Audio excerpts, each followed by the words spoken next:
Hello everyone, study IQ channel में आप सबका वापस स्वागत है। UPSC mains answer writing practice में आज हम जीएस 1 का एक स्टैटिक पोर्शन से क्वेश्चन ले रहे हैं।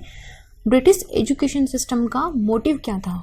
ऐसा क्या रीज़न था कि ब्रिटिशर्स ने इंडिया में एजुकेशन सिस्टम को इंट्रोड्यूस करा था, और वो भी अपने तरीके के इंग्लिश मीडियम एजुकेशन को मान लीजिए, या फिर अगर उन्होंने वोकेशनल भी करा था तो उसके पीछे उनका मोटिव क्या था। नाउ इस क्वेश्चन का आंसर आपको सीधा का सीधा मॉडर्न इंडिया की हिस्ट्री में मिल जाएगा। ये स्पेक्ट्रम से सीधा क्वेश्चन है। Okay, this question is from the spectrum book. पूरा कंटेंट स्पेक्ट्रम में दिया हुआ है। वर्ल्ड हिस्ट्री में ले लो आप, या हिस्ट्री में ले लो। हिस्ट्री में सारे portion, ancient, medieval, modern history and post independence also, ये क्वेश्चंस ना स्टैटिक रहते हैं। इसके अंदर आपको इतना करंट नहीं आता है। बाकी आप क्वेश्चन देख लो, जैसे जियोग्राफी है, इट सीम्स वेरी स्टैटिक, लेकिन फिर भी उसमें से करंट से रेलेवेंस के क्वेश्चंस आते हैं। लेकिन हिस्ट्री एक ऐसा टॉपिक है हमारा जिसमें से कंप्लीटली स्टैटिक क्वेश्चंस आते हैं हमारे। हालांकि अभी उन्होंने मॉडर्न टच देना भी स्टार्ट कर दिया है, करंट टच देना स्टार्ट कर दिया है। जैसे कि एक क्वेश्चन था कि गांधी जी की जो टीचिंग्स हैं उनका करंट में क्या रेलेवेंस है, तो ये क्या है, उन्होंने हिस्ट्री को करंट से लिंक कर दिया है। इस तरह के क्वेश्चंस भी आते हैं। तो अभी जो हमारा आज का क्वेश्चन है, ये ब्रिटिश एजुकेशन सिस्टम का मोटिव क्या था, इस पे बेस्ड है। मेरा नाम संतोष चौधरी है, मैं सीएससी 2018 की सिलेक्टेड ऑफिसर हूँ। इस क्वेश्चन का आंसर अटेम्प्ट करने के बाद, विच आई होप आप अटेम्प्ट करेंगे, and then you can send it to me on the my insta handle little_simple_buddha। इसके अलावा अगर आपको यूपीएससी से रिलेटेड कोई क्वेश्चन है या आप मुझसे जुड़ना चाहते हैं तो आप मुझे इंस्टाग्राम पे क्वेश्चन ड्रॉप कर सकते हैं, मैसेज ड्रॉप कर सकते हैं। सो क्वेश्चन देखते हैं आज का। The motive behind British efforts towards the expansion of modern education system were for their own benefits. Question पूछा है कि ब्रिटिश ने जो मॉडर्न एजुकेशन सिस्टम लेके आए थे, जिसके लिए आपको पता होगा कि मैकॉले कमीशन बैठा था, उसके बाद में डिफरेंट कमीशन थे, हंटर कमीशन था, तो उन्होंने जो एक्सपेंशन करा वो अपने बेनिफिट के लिए करा। तो ये वाली सेम चीज़ जो है ये रेलवेज़ के लिए भी बोला जाता है कि जब ब्रिटिशर्स रेलवेज़ लेके आए थे तो वो अपने मोटिव के लिए लेके आए थे, पर बात ये है कि अपने मोटिव के साथ हमारा भी प्रॉफिट हो गया था उसमें। तो same thing happened here also. हमको इस क्वेश्चन को क्रिटिकली एग्जामिन करना है। तो इस क्वेश्चन का फ्रेमवर्क हम कैसे बनाएंगे? सबसे पहले हम ब्रिटिश एजुकेशन सिस्टम का मोटिव क्या था उसको 2-4 लाइन्स में इंट्रोड्यूस कर देंगे।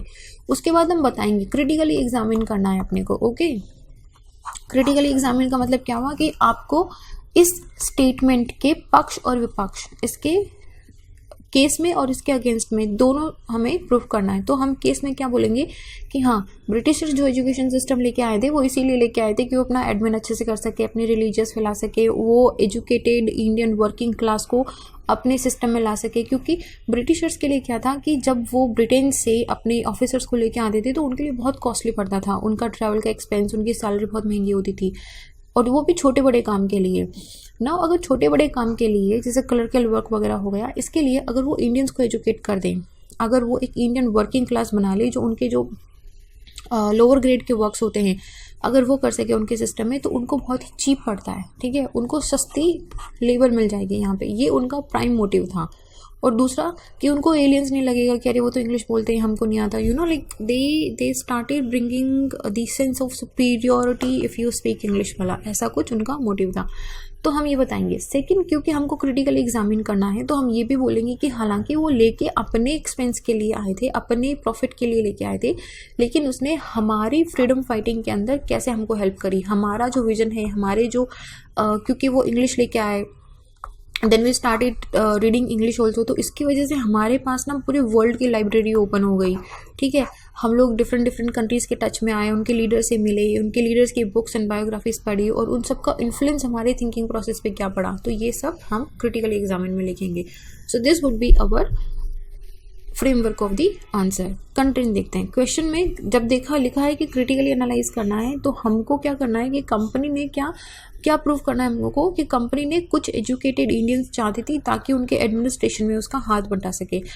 और दूसरा उनका मोटिव ये भी था, वो चाहते थे कि जो लोकल कस्टम्स है ना उनको समझ सके, लॉज समझ सके। हमारे जो लॉज थे वो हमारी देवनागरी लिपि में लिखे हुए थे, तो उनको समझने के लिए, लोकल कस्टम्स को समझने के लिए, ताकि उनकी भारत पे पकड़ और भी अच्छी हो सके, ताकि वो उन लॉज को कोडिफाई करके इंग्लिश में लिख सके, इसलिए उन्होंने एजुकेटेड क्लास चाहिए थी, क्योंकि एजुकेटेड क्लास इंडियंस क्या ट्रांसलेट कर सकते हैं हम हिंदी या देवनागरी से इंग्लिश में ट्रांसलेट कर पा रहे थे।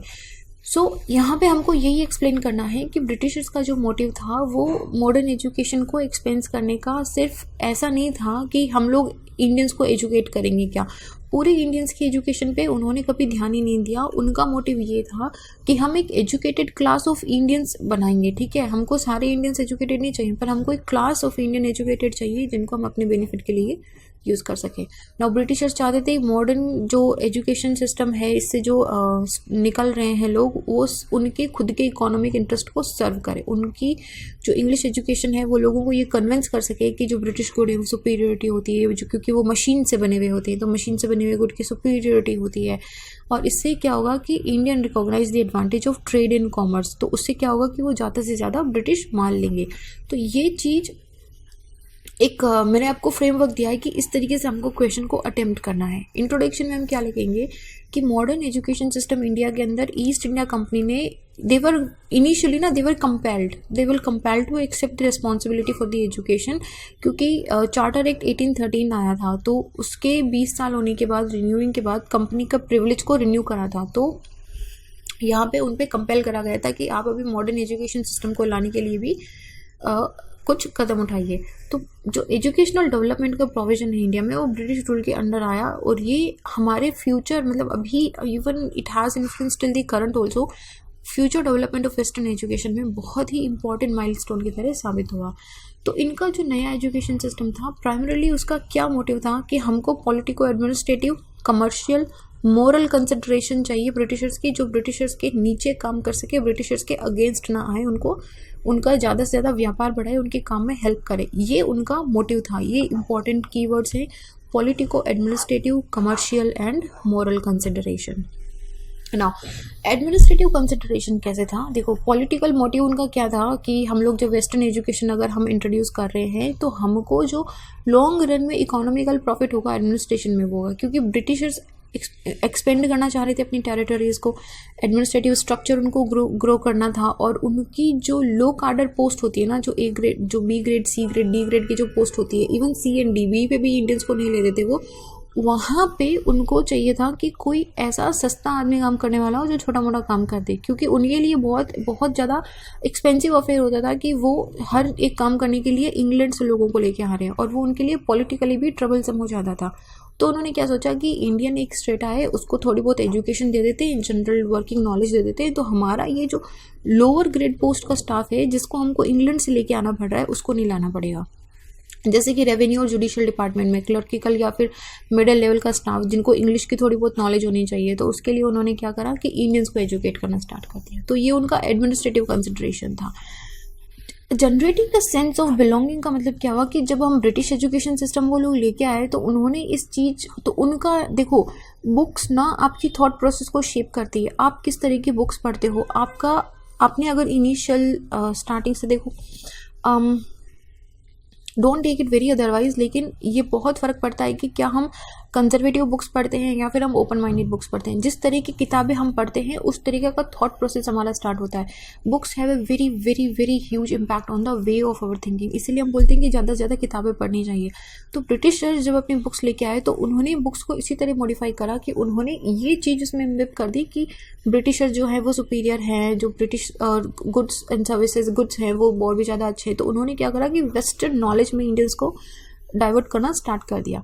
तो वेस्टर्न एजुकेशन का it would dispel the reactionary attitude. मतलब देखो क्या हो रहा था, जब 1857 का क्रांति हुआ था तो उसके बाद में बहुत रिएक्शनरी पॉलिसीज आन, बहुत लाइक नेगेटिव रिएक्शंस मिले थे ब्रिटिशर्स को। उससे पहले भी एक दबाव तो था ही उन पे। तो उन्होंने क्या करा कि अगर हम ये एजुकेशन देना स्टार्ट कर दें कि हम सुपीरियर हैं, हमारा रूल में तुम ज़्यादा अच्छे से ग्रो करोगे, इस तरह का, तो इंडियंस, और इसके साथ ही अगर इंडियंस को वेस्टर्न एजुकेशन दी जाए, उनको इंग्लिश सिखाई जाए, if they are good in communication, तो उनको क्या होगा कि सेंस ऑफ बिलोंगिंग मिलेगा।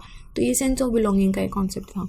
फिर है generating a sense of loyalty. तो इससे क्या हुआ कि एक क्लास ऑफ पीपल इन्होंने जनरेट करी जिनका एटीट्यूड इंग्लिश में होगा, अप्रोच एंड स्पिरिट इंग्लिश में होगी, and would act as a buffer, as a powerful link between the population of the subject people and those who govern them. ये Britishers हैं मान लो, ठीक है, और ये हमारी आम जनता थी। तो इसके बीच में इन्होंने ये एक इंग्लिश एजुकेटेड लोगों का एक बैरियर टाइप, एक बफर टाइप लगा दिया कि अब ये इन पे अटैक करेंगे और ये इन पे अटैक नहीं करेंगे। मतलब समझ रहे हो आप कहने का मतलब, कि इन्होंने एक पावरफुल लिंक बना दिया। तो क्योंकि इन लोगों को भी लगता था कि इंडियंस हैं, एंड देयर वाज लाइक एक क्लास जनरेट हो गई थी, एक न्यूली एजुकेटेड क्लास जनरेट हो गई थी। तो कॉन्शियसली एंड अनकॉन्शियसली ना वो ब्रिटिशर्स को सपोर्ट कर रहे थे, क्योंकि उनको मोटी इनकम मिल रही थी यहाँ से। तो इसीलिए मकॉले का जो ड्रीम था, creating a class of person, ये बहुत इंपॉर्टेंट लाइन है, which are Indians in blood and colour but English in taste, in opinion, in moral intellect. जो आप ब्लड और कलर में इंडियन हो, लेकिन आपका टेस्ट, मॉरल इंटेलेक्ट जो है वो इंग्लिश होगा। और ये कैसे होगा? आपको स्टार्टिंग से किताबें ऐसी पढ़ाई जा रही है कि English people are the best people. तो ठीक है, उनके मॉरल इंटेलेक्ट टेस्ट को आप अडॉप्ट कर रहे हो। नाउ इकोनॉमिक कंसिडरेशन क्या था कि ब्रिटिश कमर्शियल कम्युनिटी जो है, it became very strong supporter of the cause of the English, bringing English into the education. ठीक है, यहाँ पे दो फाइट हुई थी कि हम लोग क्या अपनी लोकल जो मदर टंग है उसको, उसमें हम एजुकेशन देंगे या फिर हम इंग्लिश के अंदर देंगे। तो इवेंचुअली इन दोनों में बड़ी फाइट चलती थी कि पहले फिर इंग्लिश आया, फिर बीच में थोड़ा सा लोकल का भी था कि हम लोअर ग्रेड तक 5th या 8th क्लास तक इंग्लिश पढ़ाएंगे या लोकल लैंग्वेज में पढ़ाएंगे। तो ये जो इस वजह से, ठीक है, क्योंकि स्ट्रॉन्ग सपोर्टर थे। और उसके बाद में जो educated English Indian middle class थी, वो ब्रिटिश गुड्स के बहुत बड़े कंज्यूमर्स बन गए। Now if you have ever watched a movie of India before 1945 की, 47 की, जो अगर कोई मूवी बनी हुई है, अगर आपने कोई पुरानी मूवी कभी देखी है और if you can recall something, तो आपने देखा होगा कि हमेशा उस मूवी में दो क्लासेस दिखाते हैं। एक क्लास होती है जो बहुत ही मिडिल क्लास, हाई क्लास, जिसको इंडियंस में हाई क्लास माना जाता है, ब्रिटिश के हिसाब से वो नहीं थी, इंडियंस में हाई क्लास माना जाता था। उनके आप just see how they live, ठीक है, उनकी जो बिलोंगिंग्स हैं, उनकी जो एक्सेंट है, उनका जो हाव भाव है, मतलब you will find a huge resemblance कि अच्छा यहाँ पे इंग्लिश टेस्ट आ रहा है। तो इसी तरीके से उन्होंने, उनका जो मार्केट है, उनके जो कपड़े थे, उनके जो घर में सामान था, everything, like the Britishers started expanding their market through these Indian middle class educated families. Religious consideration भी था कि उन्होंने स्प्रेड ऑफ क्रिश्चियनिटी के लिया था। तो इनिशियली लाइक ऐसे मिशनरीज जो बिफोर 1830 इंडिया में एंटर हुए थे, उन्होंने एजुकेशन प्रोपोगेशन स्टार्ट करा था कि, और उन्होंने भी देखो यहाँ पे पॉइंट क्या डिफरेंट है कि इन्होंने लोअर क्लासेस ऑफ सोसाइटी को एजुकेट करना स्टार्ट करा था। और उन्होंने क्या करा कि नेटिव लैंग्वेज, जो हमारी लोकल लैंग्वेज है, उसको as a medium of adopt करा, और उन्होंने mainly worked in the field of the primary education. This is a very very different point. लेकिन 1813 के बाद क्या हुआ कि उनका अटेंशन शिफ्ट हो गया primary to secondary education and to the higher education also. अभी उन्होंने कंपेल करना स्टार्ट कर दिया कि English education as a medium, उन्होंने कहा कि अच्छा अब हम English medium as a education लेंगे। तो क्रिश्चियन मिशनरीज का मेन एम ये था कि उनको अपनी जो क्रिश्चियन डॉक्ट्रिन है वो इंडियन सॉइल में स्प्रेड करनी थी, और वो चाहते थे कि ये सब होगा तब होगा जब हम मॉडर्न एजुकेशन सिस्टम को अडॉप्ट करेंगे। और मॉरल कंसिडरेशन में क्या था कि राइज ऑफ यूटिलिटरिज्म आइडियाज़ था। तो उसके अकॉर्डिंग क्या था कि कुछ रिफॉर्म्स हैं जो कॉलोनियल जो इनके कंट्रीज थे उनमें लिए जाएंगे, और इंडिया में इन्होंने कंसिडर करा था कि it is a land of savages and its education system is outdated। उन्होंने बोला कि तुम्हारी तो पुराने लोगों की एजुकेशन सिस्टम है, कुछ आता ज़्यादा तुमको है नहीं, you are the snake charmers, ये बात बोली गई थी। मकॉले ने बोला था कि a single shelf of a good European library was worth the whole native literature of India and Arabia. Now अभी at present, even before also, we would have found this line very very offensive, क्योंकि अभी हमको पता है, हमने ancient India में पढ़ा है कि हमारा इंडियन लिटरेचर कितना ज़्यादा रिच है। ठीक है, हमने 0 तक दिया था। तो we have like a very very huge and a very enriched literature of India. लेकिन मकॉले को ये चीज़ पता नहीं थी, और जिस तरीके से उन्होंने हमारे इंडियन एजुकेशन सिस्टम को डिग्रेड करा और modern education system, English British education system को लेके आए थे, तो उन्होंने यही चीज़ स्प्रेड करना स्टार्ट करा था कि बढ़िया यूरोपियन एक शेल्फ, पूरी यूरोपियन लाइब्रेरी में जो एक शेल्फ है, ठीक है, बुक्स की, वो पूरे इंडियन और अरेबियन का जो जितना भी लिटरेचर है ना, उससे बहुत ही बेहतरीन है। Now this is a laughable right now, but this was a statement given by Macaulay, and it was also the moral obligation of the Britishers to uplift the masses from the savagery to the civilisation. उनका था कि तुम savage people हो, ठीक है, तुम्हें कुछ आता नहीं है, हम तुम्हें सिविलाइजेशन की तरफ लेके जाएंगे। तो ये उन पे मोरल ऑब्लिगेशन था।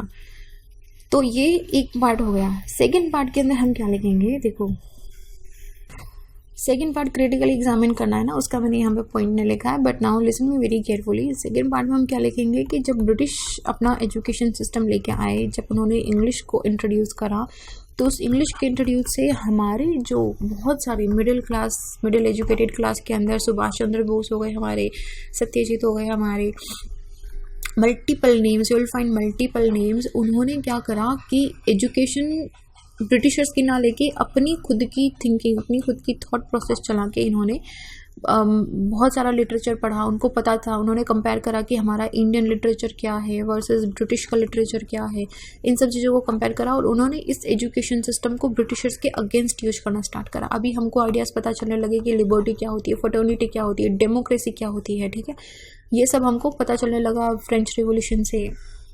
तो ये सब चीज़ें ब्रिटिशर्स के बैकफायर कर गई, ठीक है। एजुकेशन सिस्टम लेके इसलिए आए थे कि पता चले, लेकिन क्योंकि अभी हमको इंग्लिश पढ़नी आती है तो पूरी कंट्री के अंदर जितने भी हमारे पॉलिटिकल लीडर्स थे, जितने भी हमारे फ्रीडम फाइटर्स थे, एक तो वो सब इंटीग्रेटेड हो गए क्योंकि उनको एक कॉमन मीडियम ऑफ लैंग्वेज मिल गया था। नहीं तो आपको पता है कि इंडिया में लैंग्वेज का कितना डाइवर्सिटी है।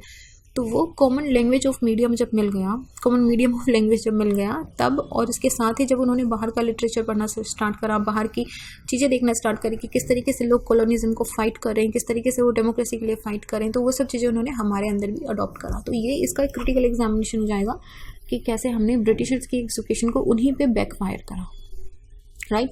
कंक्लूजन में क्या लिखेंगे कि मॉडर्न एजुकेशन पॉलिसी डिज़ाइंड और इम्प्लीमेंटेड तो इसी तरीके से की गई थी कि कॉलोनियल एम्पायर को और उनकी जो वाइट सुप्रीमेसी है उसको मेंटेन करे, लेकिन फिर भी मॉडर्न एजुकेशन मॉडर्न आइडियाज़ लेके आई थी। The ideas of constitutionalism, liberty, equality, fraternity, इन सब के आइडियाज़। हमारा जो कॉन्स्टिट्यूशन है it is a structure, it is an integrated constitution of all over the constitution from the India. आपने ये सब लक्ष्मीकांत में पढ़ा होगा।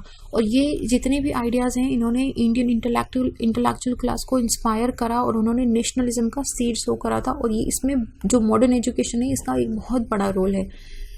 तो नेशनलिज्म का स्प्रेड हुआ, मॉडर्न एजुकेशन सिस्टम ने एज एन कॉन्ड्यूट वर्क करा, ठीक है। ब्रिटिशर्स चाहते थे कि एक लॉयल क्लास ऑफ सिटीजनरी हो मॉडर्न एजुकेशन के, लेकिन इसका लॉन्ग टर्म जो इम्पैक्ट हुआ बिल्कुल ऑपोजिट हो गया। बहुत सारे लोग इंस्पायर हुए एजुकेटेड इंटेलिजेंस से जो था, उन्होंने एक ब्रांड ऑफ नेशनलिस्ट बना लिया and they became the torch bearer of the freedom struggle in the long run. And इसके साथ ही हम हमारा क्वेश्चन एंड कर देंगे। बहुत इंटरेस्टिंग क्वेश्चन है, सिंपल से फैक्ट है। मॉडर्न हिस्ट्री में आपने ये सब पढ़ा है, अच्छे से पढ़ा है, बस उसको पॉइंट लगा के यहाँ पे लिखना है। This is a very simple question. Attempt this question and send me your answers. आप मुझे भेज सकते हो मेरे इंस्टा हैंडल little_simple_बुद्धा पे, या फिर आप StudyIQ के email doubts.studyiq@gmail.com पे भेज सकते हो। इस क्वेश्चन का जो PDF है आपको मेरे इंस्टा में बायो पे मैंने एक गूगल ड्राइव का लिंक दिया है, वहाँ से आपको ये मिल जाएगा। सो this is our question for today. It was a very interesting question, मुझे पढ़ाने में बहुत अच्छा लगा। आई होप आपको भी पढ़ने में उतना ही अच्छा लगा होगा। So this is it for this question. I will see you guys in the next question. Till then be happy. जय हिंद।